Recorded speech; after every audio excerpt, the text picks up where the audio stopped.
Ako si Angeline, nag-aaral, nagwa-vlog at nagne-negosyo. So hey guys, ngayon nga pala nagpintura kami at ayan, nang pipintuhan pala namin bakal at pader. Pero syempre, bago ang lahat, isi-share ko muna sa inyo itong sinabi ni Father Raura na huwag mag-atubiling humingi ng tulong sa mga kaibigan o pamilya kapag may problema. Sila ay biyaya mula sa Panginoon para magbigay sa iyo ng gabay at suporta. Kapag meron nga pala kayong problema or stress kayo guys, mas mabuting mag-share kayo sa maraming tao at wag nyo sarilihin lang. Pag nag-share kasi kayo sa ibang tao or kahit sa pamilya nyo, mababawasan yung problema nyo at mabibigyan pa kayo ng mga payo. Pero once na sarilihin nyo yung problema nyo, kayo lang ang nakakaalam at kayo lang ang mai-stress. Parang sinasayang mo lang ang buhay mo. Maigi na nga pala na ang pride natin ay ibaba kaysa naman tumaas to. At magising tayo ng isang araw na wala ng tao na nandyan para sa atin. Lagi natin isipin na maraming taong nagmamahal sa atin at maraming taong nandyan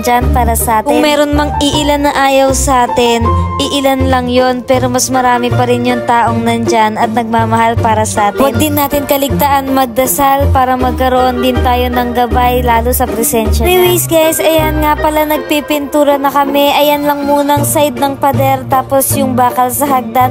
Dahil yung bakal sa hagdan guys kinakalawang na kaya need na namin siya pinturahan. Ngayon nga lang pala kami nagkaroon ng time para magpintura dahil masyado kaming busy at may kanya-kanyang ginagawa. Ilang araw na nga lang pala ang bibilangin guys. Next month, bare months na. Kaya kahit gano'n kami ka-busy, inoonti-onti na namin siya para mas madaling matapos. Hindi pa kasi namin siya kaya ibuo sa ngayon dahil ilan lang kaming nagpipintura at talagang nakakapagod. Pero huwag kayo mag-alala guys dahil lagi ko kayo i-update sa pintura serye natin. Lagyan ko nga pala muna ng primer yung hagdan bago lagyan ng pintura para mas matibay at makapit siya. Salute nga pala ako sa mga tatay or worker na nagpipintura dyan or kahit yung construction worker. Grabe, hindi pala biro yung trabaho nila lalo kung 8 hours to 10 hours sila sa isang araw magtatrabaho. Kami guys, ilang hours din kami inabot pero may pahinga pa yung kasama pero grabe, napagod talaga kami. Kaya salute ako sa mga tatay dyan na nagsusumika para sa mga pamilya nila. At syempre sa mga kapwa ko kabataan na maraming pangarap at inaasikaso ang pangarap nila at future. At tulong-tulong nga pala guys, mas mabilis talaga natatapos at maganda ang kinalalabasan. Kaya pag maggaganito nga pala kayo guys, wag nyo iisipin yung pagod, isipin nyo yung experience at yung mga pinagsamahan nyo. Dahil pare-parehas din kayong matutuwa sa resulta. Ang mahalaga, kasama nyo ang bawat isa sa proseso bago makuha ang tamang resulta. By the way guys, ayan, mabilis nga lang pala matuyo yung primer na nilagay ko. Kaya ayan, nilagyan ko na siya kaagad ng pintura. Napili nga pala namin kulay dyan para sa bakal is plain black lang. Tapos sa pader naman is white pero apricot white siya. Medyo dirty white ang dating niya. Ganun. Nilagyan nga pala namin ng mga papel sa ilalim guys para hindi dumiretso sa tiles yung mga pintura na tutulo dahil mahirap siya tanggalin. Pala guys, gusto ko magpasalamat sa mga bago ko na namang followers dyan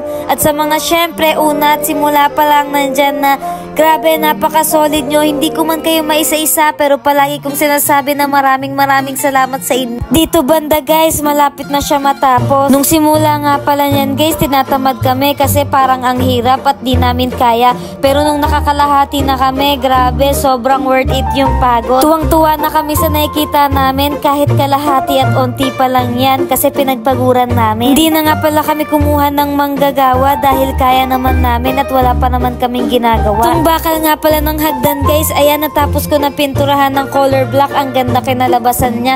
Ito namang bakal sa may sala guys, sinunod ko na din para parehas na sila. At saktong-sakto din kasi yung pintura, walang labis, walang kulang. Medyo matagal nga lang pala yan matuyo dahil merong primer tapos pintura makapal. Pero yung nasa pader na pinturang white guys, napakabilis lang niyang matuyo. Kaya sa mga solid kong followers dyan at sa mga nag-idol sa akin dyan, sobrang na-appreciate ko kayo at abangan nyo sana palagi yung mga vlog na i-upload ko. Dito ko na lang din pala muna tatapusin guys. Salamat sa panonood. Next vlog naman ulit. Bye! And don't forget to follow my social media accounts. Thank you! Catch a good time, even if it takes all night.